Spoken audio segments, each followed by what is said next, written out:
Everyone, and welcome to another edition of what we're calling the Career Expert Panel. My name is Patrick Roberts. I'm Associate Director of Marketing Technology for ECU Career Services, and I'll be serving as today's moderator for the panel. Today's topic is going to be how to navigate a career change, where we're going to be discussing some tips and tricks as well as some firsthand perspective of some alumni that have went through some career changes in their life. We also wanted to emphasize that during this time of COVID-19, we know that people are starting to go back out and not telework as much. People are starting to return to campus as well.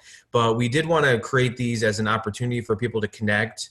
We are recording these sessions, so if you do know another alumni that would benefit, or anybody really that would like to view these sessions, please send this to them. Now that we're living in the virtual world, we just want to create some more ways for people to connect and create that sense of community, even if it is just online for now. Moving forward, though, we do encourage alumni to connect with each other, and we will be providing some links in the chat on how to connect virtually now and then possibly in the future on campus when we're able to return. For this session today, we have set a set list of questions that we will be asking the panelists, and then we're going to leave some time at the end for some questions for them. So if you have questions as we're going through, if something comes up, if it sparks a question, please type that in the chat. We do want to make this an open dialogue where people feel like they can engage with the alumni on the panel. With most of those housekeeping items out of the way, I want to turn it over to our panelists to introduce themselves and get started right with this topic. So how about we start with you, Derek? Why don't you introduce yourself, take a moment and tell us about your employer, your title, when you graduated from ECU, your major, those kind of things, and we'll go right through the panel. All right, perfect. Thank you. So my name is Derek Morton. I graduated from East Carolina in 1998. So been away for a little bit, but I'm currently working for IBM as a technology lead for a global co-marketing program. I've been out there for quite a while. So my major was communications, and I got a BA in communications with a minor in public relations. Great. Whoever wants to go next, Nikisha? Hi, I'm Nikki Shagreen. I graduated from East Carolina in 1999. My major was also mass communications with a minor in English. I currently work at Bank of America in downtown Charlotte. And what else did you want me to add, Patrick? When did you graduate? That was about all of it. Yep. Great. All right, I think I'm next. My name is Robert Engels. I am the founder of a company called Law Pods. We produce branded marketing podcasts for lawyers and law firms and legal companies. I am a recovering attorney and an East Carolina 08 graduate in criminal justice department because I was going to spend my life as a criminal defense attorney. You'll hear more about that in a little while. Great, great. Well, to start off our conversation, could you tell us, and we'll start right with you, Robert, since you're right on and you just responded. So can you tell us a little bit about your career path and any specific major career changes that you've experienced? Sure. So I really had one major career change. And because from the time I was relatively young, I was interested in law and specifically criminal defense. And I just kind of set up my life on that trajectory, which I think a number of people do that. Even if you just get to college and you kind of find it out that first couple of years, you're like, okay, this is what I'm doing. And then every decision you make is in furtherance of that. And so that's what I did. I went and I did a criminal justice major. Shout out to Dr. Curbs if he's still there. If any of you have him, he will bend over backwards for you. And so I did criminal justice. I did a hefty dose of the sciences and political science as well, really just to tighten up my writing. And then I went to law school, got through that. That was a monumental task on its own. But after practicing for really just a couple years, it was right away apparent to me that I was not pleased with what I was doing. And I mean, after having just spent upwards of $200,000 getting the degree I got, it was really, really hard, to say to myself, I've made the wrong decision or I want to do something else. So it took a while for me to come to it, but I won't take up all the time at the top. I know there's going to be plenty of time to talk, but over a series of years, I got interested in podcasting as a hobby. And then I kind of realized, hey, I think there might be a career here. I think there might be a way to create a job here. And so after a series of jumps around in law, I went to, well, maybe I'll practice civil litigation. Maybe that'll make me happier. Maybe I'll try this. Maybe that'll make me happier. None of that worked. And eventually I kind of said, I'm going to try this podcast thing. And I had a wife and a baby at that point when I launched my company. So there wasn't really a big safety net. So what I ended up doing is I went and took a job at a bank in the compliance department, which is where a lot of lawyers end up finding themselves. And so for 2 years, I worked in that position while I started my company, while I got it off the ground, while I got it, found some runway. And that's what I do full time now. I've launched that podcast production company. Some of the biggest law firms in the world are on my client list, and it's been a wild ride, but it's been a lot of fun. That's great. Either panelist can go next. Nikisha, if you want to jump in with your career journey. Sure. Yeah. So I've been at Bank of America for about 18 years, and my career, I guess, journey or change was more so when I graduated from East Carolina with a degree in communications. I thought that I wanted to work in television in some way. So I did start off with an internship and then working in the Viacom studios in New York, kind of behind the camera doing entry-level production work. And I just realized that I think I wanted to be in something a little more settled and a little more corporate. And so I transitioned from doing television production work to corporate communications. And I'll have to say that when I first started at Bank of America, I was not in communication. It was communications. It was frustrating to me because I felt like probably most young graduates, you get out of school, you have a degree, and it's like, and I'm ready and I want the six-figure job and here I am and how dare you not hire me. So when I came to Bank of America, I started as a very entry-level role, but I realized that I wanted to be in corporate and I wanted to be in something, again, that was a little more substantial and a little more solid. Production is it changes a lot. When Sure. television shows are down or when television shows don't get renewed or what have you, you can find yourself without a job really quickly. So when I moved over to the corporate side and came to banking, I started as a bank teller. And I, from there, I went into what I consider the desk job. I got a job as an administrative assistant working in the technology line of business.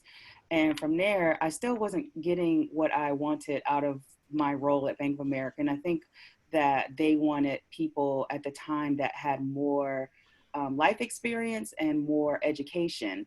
Nowadays, they appreciate more, I feel, if you have more work experience. And so while I was in the entry level role, I decided to pursue a master's in integrated marketing communications. And that is when I think my career trajectory really started to change. I went from really entry level jobs that were not communications related at all to landing my first communications specialist role. And then from there, I moved to be a social media manager, and I moved to CorpCom, and then my current role now, which I am not sure if you guys are familiar with the Bank of America app. Inside of her is the virtual assistant named Erica. She's similar to Siri, Alexa, and all the such. So I'm the voice of Erica. I do the content strategy and the writing for Erica. And so I have to say, within the last maybe 7 to 10 years out of being in the workforce, over 20 plus years, I've really been able to get into a job that aligns well with what I studied at East Carolina and at grad school. So that has kind of been the change for me, is trying to move into something that is more aligned with what I've always wanted to do versus, jumping from company to company. I haven't had the opportunity to do that yet, but yeah, landing roles where I have been like awarded and considered a subject matter expert in communications has been, I think, the really big change for me. That's great. Thank you for that. Derek? Sure. Yeah, so I started off with IBM right after school at East Carolina. Again, I was a communications major, but that was not even close to what my first job was. I was actually hired as a financial analyst. So I started my career in the finance industry, so didn't have a lot of background in it. I kind of, learned my way, walked up, crawl before you walk type thing. I spent almost 8 years as an analyst. I got to manage some really, good accounts. I was working with, back then it was Bell South and General Motors. So I got exposed to a lot of, broader things within the company. And, I did the trenches, I did the traveling and things like that. So it was a really good experience for me. But I think these are some questions coming up. After 7 years of doing the same thing, you start to get that itch, right? You want to try something new. What else is out there? So I decided to, broaden my horizon a little bit. I stayed in the analyst field because, when you do a career change, it's much easier to stay in the lane that you're already in to move than it is to really start something new, because they always want experience. And one of the things that I'll say here, for the people on the call is that, they really, when you switch jobs, do career changes, unless you're going back to school and doing something, brand new, it's really hard to get out of that lane. I mean, you can, but you tend to have to step down a little bit. So I did stay in my lane. I stayed in the analyst field and I worked for Progress Energy. I was a senior analyst in corporate for Progress Energy for a little while. And then I got an opportunity to go to UNC Healthcare. I was a senior analyst at UNC Healthcare for 3 or 4 years and got to work with a lot of physicians and, Department of Surgery mainly. And it was very eye-opening. I got to stay in the analyst work, but I got to see other things. So I was very fortunate to experience these things. But, to stay in the focus of today's call with the career change, again, I stayed in the analyst field, but I did move to other markets, if you will, right, where it's healthcare or it's energy or whatever it was. So you get a good kind of a resume builder, if you will. And, at that point, I was in the middle of my career, kind of where, where do I want to go? You think about long range goals that you have for yourself. And I decided I wanted to learn more about the legal system. I took a job with the state of North Carolina. I got to work in appeals and work with a lot of district court judges, mainly in Durham, North Carolina. And that was really an eye-opening experience. I was way out of my lane again. I was always an analyst, and all of a sudden, boom, I had to step down about 4 steps, right, and start somewhere much lower than I was used to learn something new. But it was really good for me to kind of, to get that experience, to see that side of the world that I was interested in learning about, and realizing after 2 or 3 years that, and I know, Robert, this is your area, but it just wasn't for me, right? I mean, I learned a lot about it, and I worked with a lot of attorneys and judges, and it's really fun and interesting, but did I want to do that from 7 a.m. to 9 o'clock every night? No, right? So that's where I said, let's go back home, and home to me was IBM. So I made that transition back to IBM, which is very easy, because if you spend a lot of time with a company like Bank of America or whatever, it's home, right? You're familiar with it, you know it. So those were my big career changes. The only thing I can say is, don't be scared to do it. Change is good, but it's tough sometimes, but I think you become more valuable as an employee when you have some of these more experiences under your belt. So that's kind of where I am today.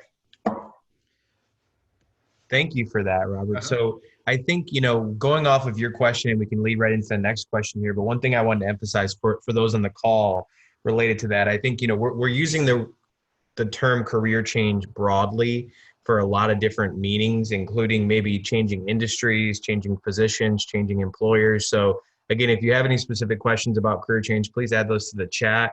But I do want to emphasize that to the group that, it's not just I went from being an analyst to being a lawyer or anything like that. It can be used in a broad term. And I think that's important for people to understand that. And that leads into the next question. Robert was kind of alluding to this, which is, when did you decide it was time for a change? What were some of the signs, symptoms, indicators that you might have seen? And then we'll go right around the panel for that one. I think that's a big one that most of the people who are on the call can relate to. For me, I knew it was time for a change because I didn't feel challenged anymore. I kind of feel like when you get into your comfort zone in the job or the education or the requirement or whatever it is that you're working on no longer challenges you, then it's definitely time for a change. So that was the first indicator for me. And like I was saying in my intro, I think another thing that really prompted me to just kind of sit back and think about what I wanted to do was the fact that I had studied and, got this degree, and I wasn't doing anything that was remotely similar to what I had spent 4 years studying.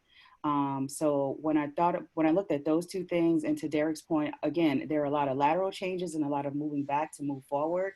And when you are experiencing those, you find yourself in analyst jobs or administrative jobs or business support jobs, all wonderful jobs if that is your desire in your career path. But if you find, again, that you're just feeling frustrated in your role, the first thing for me was to look inside and say, hey, what is frustrating you? And for me, it wasn't the actual job responsibilities or, the lack of management or any of that. It was the fact that, again, I just didn't feel challenged. And that is what prompted me to really make a move. Because again, to Derek's point, it's that continuing to always want to step outside of your comfort zone, and not necessarily to a point of discomfort that you aren't able to be successful in what it is you're doing, but to a point where you feel pushed enough that you're still learning and growing. So Nikisha, you also talked about enrolling in a master's program, correct? Yes, I did. Yeah. So maybe this could be a point where you talk about that as part of your growth as well. And Robert can relate. Derek, I don't know if you mentioned having any advanced degrees as well, but that could be another thing that we bring up at this point about just, when did you decide, okay, I need to pursue an advanced degree as well? Yeah, I was working in technology, and I don't have a technology background, but this is the day and age when technology was really becoming a part of the forefront of the way we live and work as people. Um, and I was in a project management, project analyst type role. So, again, at this point, I'm probably considered mid-career, but still not doing anything related to what it is I wanted to do. And so Bank of America has tuition reimbursement. And so I decided, okay, so if you're going to sit here and be not really challenged in role, what else can you do to challenge yourself? And then what else can you do to help push the needle forward in what it is you're trying to do? And so I enrolled in an online program. It was predominantly online, but there were several trips and projects that I had to do in person. My master's is from Marist College, which is a private school in upstate New York, in Poughkeepsie, New York. So it is a brick and mortar institution that's really popular in upstate New York. But I was able to do maybe about 60% of it online, and then the rest traveling back and forth on campus. And so I pursued that. And thankfully, the manager that I had at the time in the junior project role, allowed me to work and do school at the same time and paid for the degree, basically. And so I think with that degree and, that mindset, that is what I would say helped me to start moving forward in acquiring the roles, being more respected for the roles that I was applying for, and eventually acquiring a communications related role. And to your point, I think Derek and Patrick both made was that when pushing yourself too. So the world that I'm in now is considered UX, which is user experience, or it may be referred to in some places experience design and artificial intelligence. So again, I had no experience in any of that. I came from corporate communications, where we wrote internal communications on behalf of the entire enterprise. My customer was the Bank of America employee.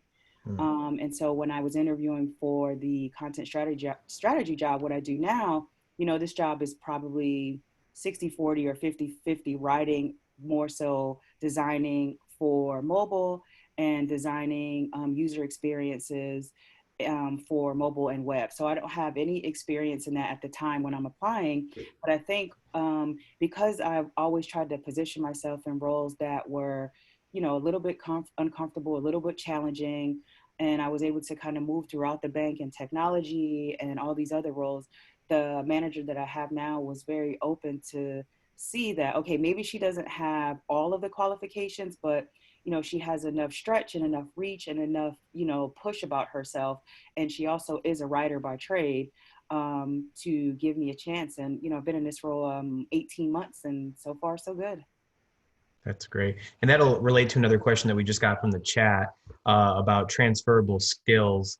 But going back, Derek, you made a point about, when you're on the road, you kind of got, I'm going to use the word burnout maybe from that. But any other qualities, going back to the original question about just signs that you might be looking at a career change outside of maybe challenging yourself in some of those roles you want to Yeah. emphasize, and So, loop back to one of the, Robert. yeah. So one of the things, that I try to do is to keep your finger on the pulse of the business, right? No matter where you are, understand where the company's going. I think that's what I think a lot of people get blinders in jobs is like, I've got to do this by Friday. I've got to do this by next week. I've got this deadline. And you get so focused and you kind of, you need to step back sometimes and look to see where your role's going. You can't predict the future, but you can certainly forecast where you want to be. So things that I did, with IBM to talk to your point about burnout, it really wasn't a burnout, but it was more of a less, okay, I've done this now, right? I've done really well with what I've done. I feel like I have, and, I've had some promotions and I've done the trench work. You hear that a lot in the business world is, you got to get through the trenches and, spill the blood in the same mud type thing, right? Everybody has to go through a lot of that in these bigger companies. But I think, to your question is, where do you want to be? And you hear that with the interview question sometimes, where do you want to be in 5 years or whatever?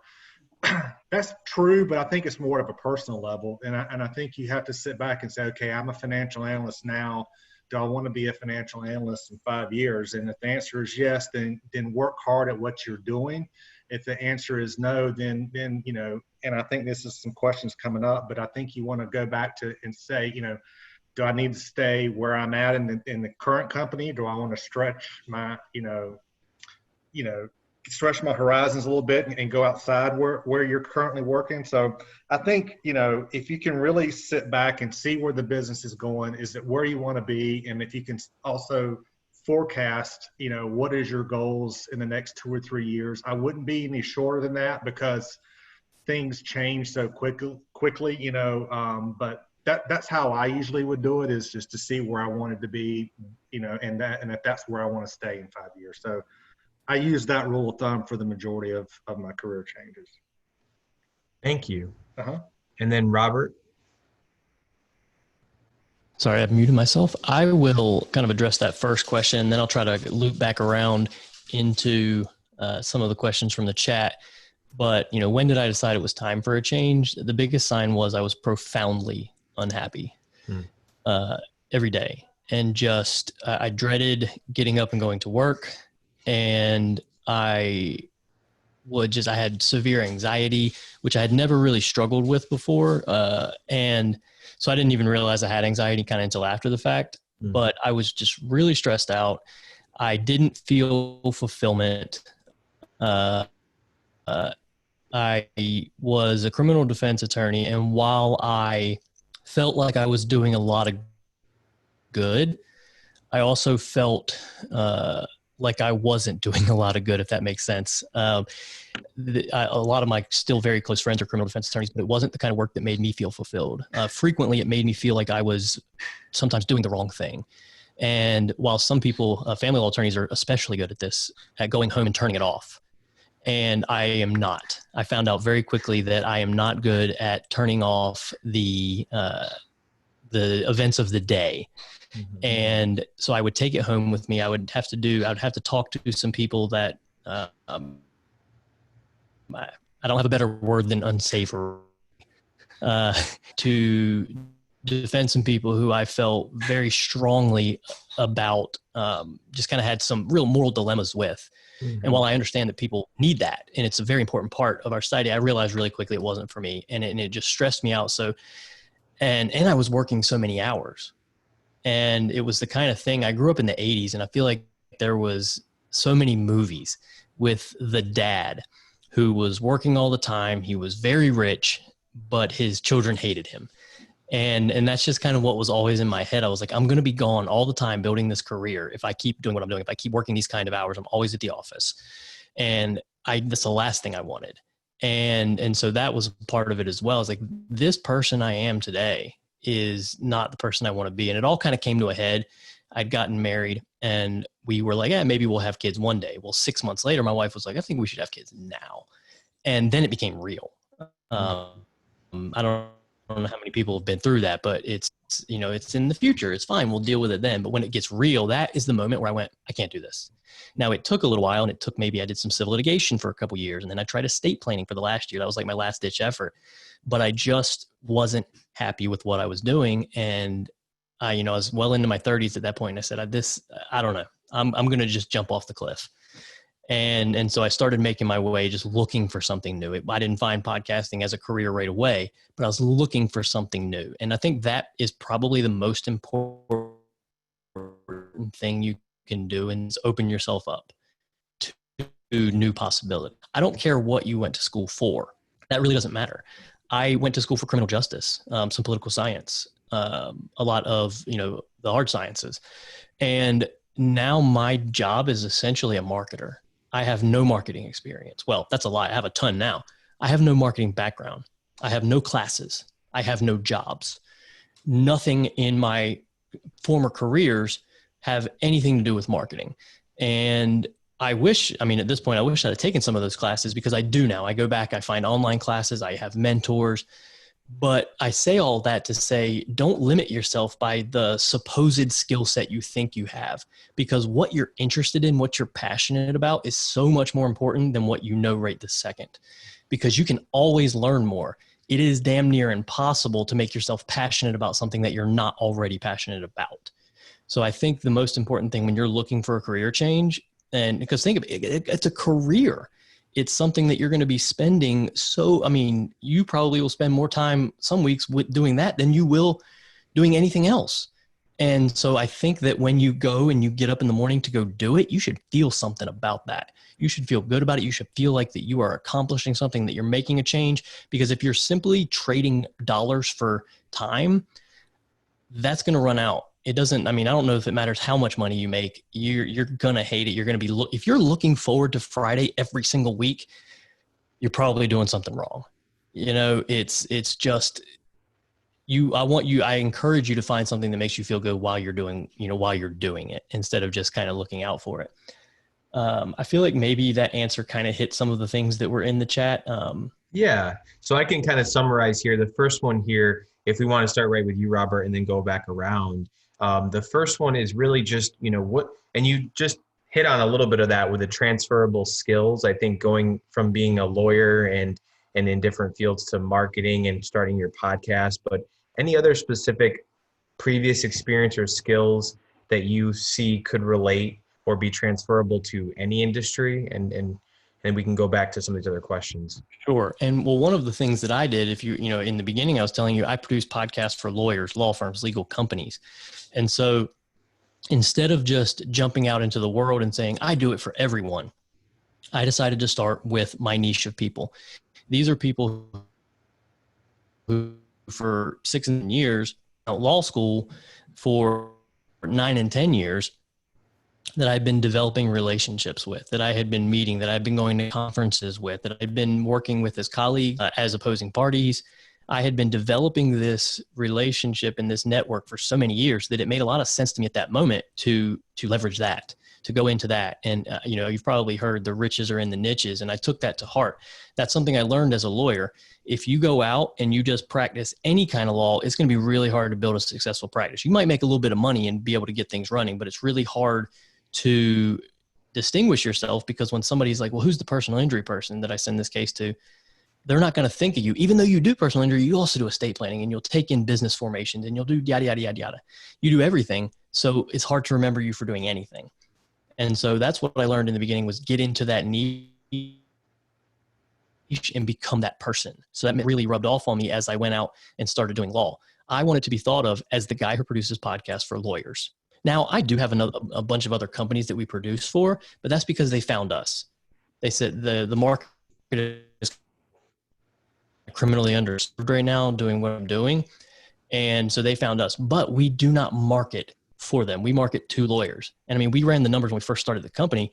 If we get 1% of the people who are going to start podcasts over the next 10 years, that is a monumental amount of money. And so we knew we didn't have to get out there and do everyone. And it was going to be far harder to distinguish ourselves later.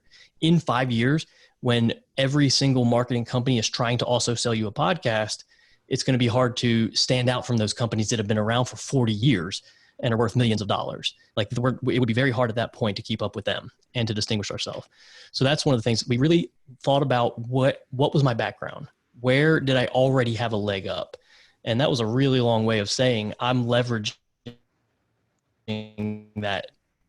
those contacts that I had. And without having that degree and without practicing for years and making those contacts, it'd been a lot harder for me to show up and say, I'm the guy who, does podcasts for lawyers. Like I see so many ads on Facebook from these young kids and I applaud them. I mean, they have guts and they're trying to sell some kind of marketing thing to lawyers. I would never click on that because they don't have credibility with me yet. Right. But what gets me in the door immediately is I'm a lawyer. Like they might not want to buy from me at the end of the time we talk, but they're going to talk to me. I almost have no one that won't talk to me because I have instant credibility because I've practiced law. So, if I was trying to sell to financial advisors, I'm not going to have that instant credibility. So I don't know if I can tell you exactly what to do with your set of resources, but think about what you already have to offer and how that can translate into the next step. Right. And so the next question here, and we'll let Derek or Nikisha jump in here, is just what barriers do you see or specific barriers did you face when you transitioned into roles? And did you have anyone in your life that challenged you in terms of your career change, and how did you handle that? The barriers I think that I face is obviously I work in corporate America, and credibility, like Robert was talking, is one of the things that you have to build. I mean, just building confidence and trust and loyalty in people, I think important in any role, but specifically in corporate America, it's really important. I think that was one barrier. Another barrier is that, again, I was looking to do basically what this entire session is about, is to make a career change into something that outside of educational experience, I had no experience or background in. Well, no, I'm going to use Robert's quote. Not that I didn't have the experience, I didn't have the formal backgrounds. And so those were pretty big barriers. And also a barrier for me is because Bank of America is such a large institution. There's a lot of competition, and there's a lot of need to prove yourself for jobs that you're applying for, because unbeknownst to most people is that once you get into a company, a lot of companies, I can speak for mine specifically, is that the foot in the door thing is not always, it doesn't always work. So because I was employed there, it didn't mean that when I suddenly wanted to become a communications manager that they were going to consider me for the role. So I had to, again, build credibility, build trust. I had to network, to answer a part of your other question, Patrick. I had to find sponsors and mentors, and there is a difference. And again, I also decided to go back to school. I felt like for what it is that I wanted to do, and definitely being a person of color, that I needed to go the extra mile to show that I was capable. And so those were some of the things that I had to do, and some of the barriers that I faced in just working specifically in corporate America. Derek, any thoughts on barriers or challenges? Yeah, so let me back up to one thing I think is important to talk about, is that, you hear a lot today that, oh God, a bachelor's degree is a dime a dozen, right? I mean, everybody's got them, everybody is an engineer, everybody's an attorney, everybody, you hear that. I really disagree with that. I think, when I was at IBM, when I first started, they offered to send me, even though I was doing financial work, being with a technology company, I wanted to learn more about technology. So they sent me back to Duke University. There was a postgraduate program that ran a year long. So I got a certificate in advanced networking technology from Duke, which IBM paid for, which, really opened the door for more things. Even though I stayed in finance for another 6 years after that, I still had that with me. Mm-hmm. And even though technology changes every freaking 2 months, I still have that with me. So when I go to look for these other career changes that I have, it says that, hey, he might not be relevant of what he learned 5 years ago or 10 years ago, but he went through it, right? He's got the skill set to accomplish that at Duke. He's got the skill set that he did this at IBM or whatever you've done at your company. So with barriers, I think that breaks them down, even though you might not be working in, as a programmer or developer or whatever, even though you've got that under your belt. So that really does help. It opens up doors. You might not work in that, but I wouldn't let any of that discourage anybody from going back and getting another degree. I think, yes, it's expensive. You have to analyze the return on the investment. We are talking to folks at East Carolina, so it's important that, we talk about education here, but I think there is value in it still. So I don't want people to be discouraged from that.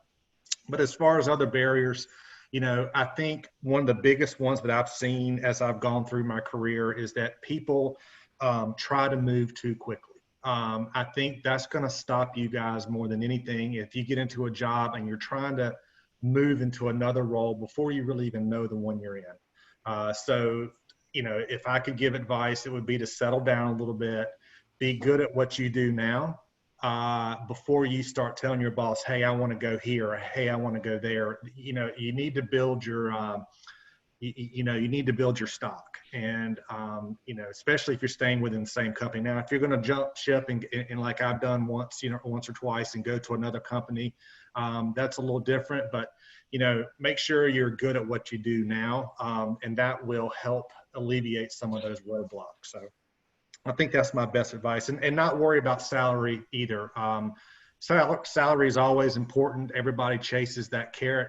And I get that, money helps pay for everything. I get it. But don't jump to jobs solely on salary. I made that mistake once. I'll never do it again. Be comfortable with what you do, and don't do it just for salary. I think you'll make a mistake. And I think to that point, as we've talked about, one big theme has come out so far with pulse on industry, as well as networking is key, creating sponsors, mentors. And I think that's a question that we have coming up here. But going along with that point, we've been asked some questions about how, this one was directed at you, Robert, but anybody can jump in with, how did you decide the type of bridge job to take? And my first thought on this question is, again, it goes back to the networking, knowing your industry, because you mentioned that there was a specific job that people that were lawyers ended up in. And I think, anything else you want to add to that, Robert, in terms of how you decided that? But I think from what you've said, networking was definitely key in understanding that as a trend.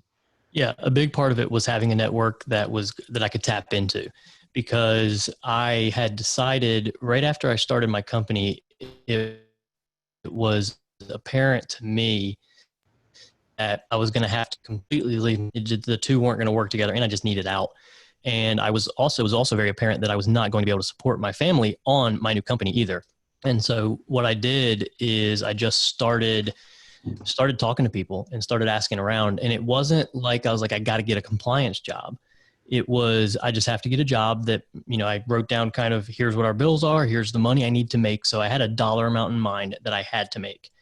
And then I just started talking to various people and putting it out into the world. Mm-hmm. Because that's really how it happened for me too, is you just have to let people know, because your network is where you're going to get most of your jobs. One of the things I always remember, one of my favorite stand-up specials, I think in the 90s, was Chris Rock. He's like, 90% of the people in this room got a job because their friend recommended them. And don't forget that, because your friends, your acquaintances, your other past colleagues are the people who are going to help you get jobs. So go to Facebook, let people know. Let people in your LinkedIn network know that you're looking. I think on LinkedIn, you actually have the ability to turn your profile as looking for a job as well in any particular industry. So let people know that you're actively looking. And then, if you have a specific area you're looking for, that's fine. I wasn't necessarily looking for compliance. I knew a lot of people that went into compliance, so I made sure to find those people and connect directly with them. And after, I think it took about two months before I had locked down a job, and I felt like it was, 2 years at that point. But it happened relatively quickly in hindsight. And that was because I let everyone I could possibly let know that I was looking to get out and needed a job. And I was really fortunate too, because I ended up a guy that was putting together a team at a bank. And I had dinner with him. We talked about the position and he understood what I needed from it too. I think that's important going in. If you are taking that job as a launch pad into something else, I think if you're able to, I think it's important to be upfront about what your expectations are. I know sometimes that's not possible. Sometimes you wouldn't get the job otherwise. But if you can set some things out front, because he understood, okay, here's what I need from you. And he also understood that here's what I needed from him. And that gave me the flexibility to come and go sometimes as I needed, because as the founder of a company, when you're the only employee, you do every single job. And sometimes that means meeting with a client in the middle of the day. And so if you're able to set those expectations out in the very beginning, I think that that's going to really help you out long term. So it wasn't really like I was like, I'm only going to want to do this kind of job. It was, what will my skills get me in the door doing that will also make me enough money to, take care of my family, but also maybe put a little bit aside to help build this business as well. Right. And then, Nikisha, the next question was directed towards you in terms of how did you get into communications without a communications background? Oh, I actually have a communications background, but I think that if you are looking to do any kind of work that is not something that you've studied or you don't have a formal background in, the first thing, which I know it sounds cliche, but it is important, is to sometimes you have to not focus on the money and the pay, and you might have to do something for no cost. That could be volunteering, that could be mentoring somebody. So that's important. Also, I think it's helpful, like somebody mentioned, to let your network know what you're interested in doing and reaching out and letting them know, listen, I don't have this specific background, but I have these transferable skills I'm willing to learn. So that coupled with just sometimes doing things that are not for pay is, very helpful. For me also too, when I moved into communications, again, I didn't have the professional background, but I did have the educational background. And so that again required me to kind of seek out mentorship and sponsorship. So that's always good too, is to find somebody that will have your back and find somebody that will speak on your behalf that may be in the role or the line of business that you're looking to move to. Because what I've learned in this life is that it's not so much what you know, but who you know, and how you make the people feel that you work around. And so if you have somebody who's in your desired track, or somebody who is doing the job that you like to do, and you can develop a relationship with them, a networking connection with them, and talk to them about your transferable skills and talk to them about what you like to do. A lot of things happen as a result of those kind of connections as well. And I think another point to add to that, Nikisha, we've talked about it several times today, but looking at what's transferable, right? So communication is such a broad term that in any job you're using communication skills in some Sure. way. So looking at that and how you can emphasize that. And I think you brought up another good point that I think a lot of people are looking at with COVID and everything that's happening, which is where can you get, whether it's free or paid online training to enhance your current background. And again, you already had a communications degree, but for those that are thinking about communications or any field, where could you go and pursue, whether it's a certificate program, whether it's a full bachelor's or master's degree? And again, using your network, and that's kind of what I want to circle back around for the whole group, is to, if you could talk a little bit about any tips that you might have in terms of networking, making connections, specific online networking tips that you might have. We've mentioned LinkedIn, but any others from the group? Patrick, just to piggyback off something you just said just now as well, is that during COVID, there are a lot of well-known major universities that are offering a lot of free classes. So that's something that people can look into. I know, even some of the Ivy Leagues like Harvard and Yale, they have so many free certificates and free classes that you can look into. Linda also has a lot of free things during COVID.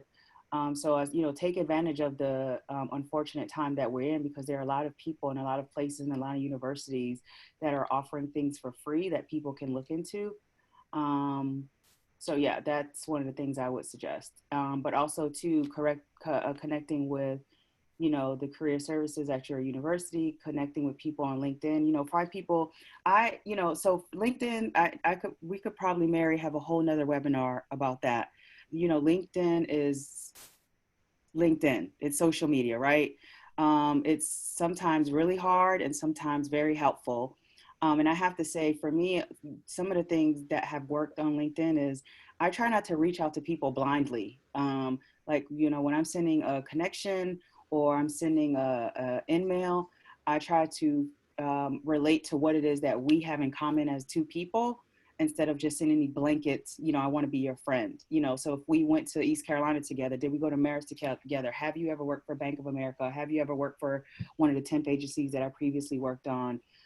Do you work in diversity and inclusion? And, you know, state to them what it is you're looking to get. Yes, I'm looking to find out more about the culture at your company. Or yes, I saw that we worked at Bank of America together previously. I want to find out how you were able to move forward. So I think it's important when we, you know, suggest these things to people to be as detailed as possible, because LinkedIn is going to only be as helpful as the person is who's leveraging the platform, right? And so, yeah, I won't go on a tangent on LinkedIn, but I'll just say, yeah, you have to be strategic in what it is you use these social media platforms for. Yeah, I'll piggyback off of that. There's one of the things that she said that I wholeheartedly agree with is there's so many free resources. Even before COVID, I was saying earlier that I have no specific classes in podcasting, marketing, but I have spent countless hours and money doing online stuff. Like I've worked with a number of business coaches who specifically taught me the ins and outs of podcasting. And these are people who learned it themselves. And because the industry has only been around, I mean, I think the first podcast launched in 2004. And so most of these people learned it themselves and then started teaching other people. So that's a great way to learn information without necessarily having to feel like you have to re-enroll in a program. And I don't want to tell you not to re-enroll and get a master's degree or get some kind of advanced degree. But before you do that, one thing I would say is talk to people who have the job you want. Mm-hmm. Get a mentor that has the job that you already want and make sure that that's what you need. And honestly, make sure that when you get that degree, you're going to be able to get that job. Because I have a lot of friends and colleagues who said, well, they came out of law school and they were like, I can't get a job. And we came out in 2011 and the job market for attorneys was really, really tough. And so a number of them went back and got their LLM. That's a master's in law. And they were like, well, that beefed up resume from that LLM is really going to help. And they spent 40, 50 grand extra getting that. And they came out and the prospects were basically the same. And if they'd have spent that 2 years, you know, pounding the pavement, going to networking events, working for free, that's another big one. Work for free, don't be above it. Because the amount of information you can get from working for somebody, even for just a couple of months, is going to pay for itself forever. I don't care what the law says about, you know, minimum wages and stuff like that. Screw all that. If you can get some knowledge from someone, take it. Because that is what's going to be the big differentiator. If you sit down in an interview and you know what you're talking about, that's going to matter more than what's written on that piece of paper. Engage the interviewer. Let them know that you understand the job. Let them know that you can actually do the job. But a few other resources that I like. iTunes has a ton of classes from prestigious universities. It's called iTunes University. I haven't messed in a long time, but I found a lot of great information there. Lectures from, you know, Stanford, places like that. Great courses. I think you can find that on Audible. There's a ton of those that are on almost anything, and it's just lectures from prestigious universities. Like she said, Linda is a great place. Private coaches, like I already said, find someone who's doing what you're doing. And a lot of times you can get a really hard hitting course for like $1,000 or $2,000. It sounds like a lot of money, but then we think about, well, what does it cost to go back to school to learn the same thing? And again, I'm not saying you shouldn't go back to school, but if, you know, you're working full time, it can be hard to do that.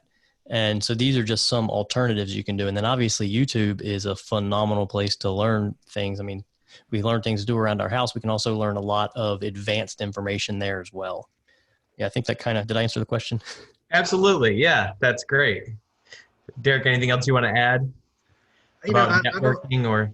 Yeah, I don't think so. I think what Robert was saying, I think is right on the money. I think you need to read who you're talking to, right? So Robert, you know, he's had experiences where he can talk to people and get a feel and be more aggressive in his intentions, maybe, you know, with what he's wanting to do and things like that. You know, sometimes when you're working on LinkedIn and mentoring with people, it's good to read how that person is, and maybe not be, some people you can be a little bit more aggressive in your wants and needs, or in what your goals are, right, right up front. Sometimes you have to build that relationship. So I think it's important that you know who you're talking to. It's not a good idea just to go to somebody you don't know at all on LinkedIn and say, hey, I want to work where you are. And that's the initial conversation. I mean, I think that's okay, but I think I think it's important to maybe build a little bit of a relationship first.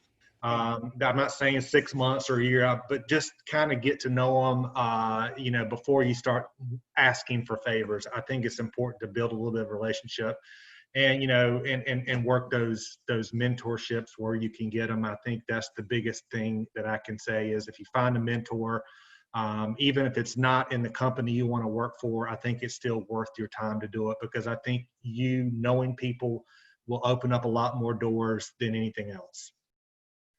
Yeah, I'll just piggyback right on that. I heard something really good from one of my mentors, and he said, if you want advice, ask for money, or ask for help, or if you want help and money, ask for advice.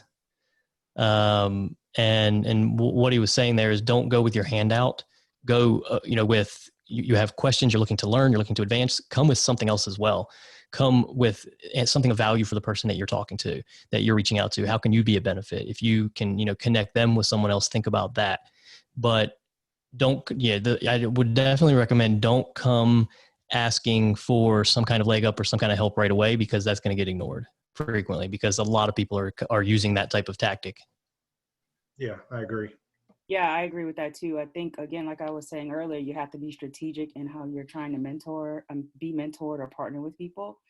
And to both of their point, I agree. You have to, mentoring relationship is supposed to be a give and take. So it is not what you can kind of take from the person that you're looking to get information and knowledge from, but also how can you, give to them? How can this be a mutually beneficial relationship? So yeah, like I said earlier, when you reach out, it can be something as simple as a hi, how are you? I see that we both have XYZ in common, whether that be a person or a job or something. And I just want to get more information or learn more about the culture at your company. A simple 2 sentences like that has gotten me way more accepting requests from LinkedIn than just something that's more aggressive or something that has no sustenance in it at all. Well, this has been great conversation. I appreciate everybody. I don't think that we missed any questions in the chat. So with that, we do have one final question that we ask all of our alumni just for fun, but what's your favorite part of being an ECU alumnus? I'll jump in on that one. The network has been the most fun part for me. I'm in Charlotte, so I'm not too far from East Carolina. So the school makes it over here from time to time. We have different events, and it's really fun to go out to those and mingle. There's usually a Christmas event, and I've met so many people in the local community through that, that I've ended up becoming friends with. There's a judge down here now who was just a practicing attorney at the time, but I met him at one of those events, and we've developed a lovely friendship. And then you have the sports bars that, carry the games for only ECU, and you go there and it's like you made 100 friends in 5 minutes, because everyone's on the same page. We all know the same chants, and it's like you're right back at school. And so that has definitely been the coolest part to me, is having that alumni community that shows up and comes out, that you can, start making friends with people that graduated 20 years before you or 10 years after you. Yeah, that's been the most fun part for me. And then I'll leave you with one thing that I took to heart, and that is, it's from Gary Vaynerchuk. If you don't know who he is, look him up. He is, he's the man in entrepreneurship, but it always takes longer than you think. When you get out there and you start trying to do something new, especially if it's not an area you're perfectly familiar with, you're going to feel like a fraud. You're going to feel like you have no idea what you're doing, and you don't, but who cares? Stay at it. It's going to take a long time. I first decided I didn't want to be an attorney in September of 2015. And it took until this year, in the beginning of 2020, before I was able to actualize that, to quit, that second job that I had taken and actually take my company out. So a solid 4.5 years before I was able to take the company that I had started thinking I wanted to do something with and actually be able to make enough money with it that I could support myself. So don't get discouraged along the way. It's going to take a long time, but you just have to stay. You have to have grit. And then 2 books I'll give you. Grit by Angela Duckworth is a fantastic one. And then Mindset by Carol Dweck were 2 that were very, very important in my journey. And if you want to reach out to me, I probably have 60 or 70 other ones. So, and yeah, feel free to connect with me on LinkedIn. I'm happy to help any way I can. Nikki, Derek, favorite part of being ECU alumnus? Yeah, so I think it's just the huge energy of the ECU alumni. I mean, you know, I live in Durham, so I'm around UNC fans and Duke fans and State fans, and it doesn't compare. I don't care what anybody says. There is nothing like the ECU alumni, the energy that you have. And it's not just at games. I mean, I can be out somewhere and somebody else has an ECU tag or something on the car, and we pull up at the same place. And, you know, we kind of like wave at each other. It's almost like a secret handshake for East Carolina alumni. I mean, it's like, you know, you're a member of the club, right? So I think you don't get that like with a lot of the other universities around here. It's a different environment. It's almost like, you know, you all went to basic training together. We all went through East Carolina. You know, we know the environment. We know the students. We know the atmosphere. So it's kind of like you know, you're an alumni forever, and you'll always be, you know, an East Carolina fan. So I think it's just like I said, the secret handshake. It's just an awesome feeling wherever you go. You've got support from other fans or alumni. And then to wrap up, Nikisha? For me, I think it's similar to what Derek and Patrick said. Robert said. I'm sorry. I think it's the alumni connections. I'm also in Charlotte, and the events that they have here, you literally would think that you are still on the campus in Greenville, North Carolina. It is the lifelong friendships. For instance, 2 of my sorority sisters from the chapter at East Carolina are on the call today. So, you know, I think that's important. And also the events. I am so grateful for the events that, you know, like Mary and Sean put together, the virtual 5K, and that brings me and my friends from school together as well. So it's, you know, it's just the plethora of things that East Carolina offers to us that makes us still feel like we are sometimes in school with our friends kicking it. Well, I just want to take a moment and thank all 3 of you for being on the call today. I think we had a really good discussion. We really helped a lot of people that are considering a career change and thinking about what first steps to take. Again, thank you all. I want to turn things over now to Mary Smith from the ECU Alumni Association to wrap things up. Yes, I echo Patrick's comments. Thank you all for joining us today, and thank you to Nikisha, Robert, and Derek for your time and for sharing your advice with us. And again, for all of our participants for tuning in. Today's panelists, I know they mentioned LinkedIn. They can also be found on our ECU Connect networking platform. That is the Pirate network to use to locate fellow Pirate alumni, faculty, staff. You can find a new job or career advice, learn about Pirate events in your area, and get updated on everything ECU and much more. So you can activate your profile by visiting ecuconnect.com. Information about our past career panels are available online at piratealumni.com/career panels. This is the last of the ones that we currently have scheduled, so we'll be looking at seeing if we're going to be doing some more panels coming up for the rest of the summer or for the fall. If you have any ideas on topics for future career expert panels, feel free to share those with me. I'll put my email address in the message box as well. It's just smithmary19@ecu.edu. And if you want to check out some of the other virtual and digital resources that we have, you can check us out at piratealumni.com/digital resources. And so those links are available in the chat feed as well for your reference. And thank you again for joining us, and we hope to see you and talk to you soon. Go Pirates! Go Pirates! Take care.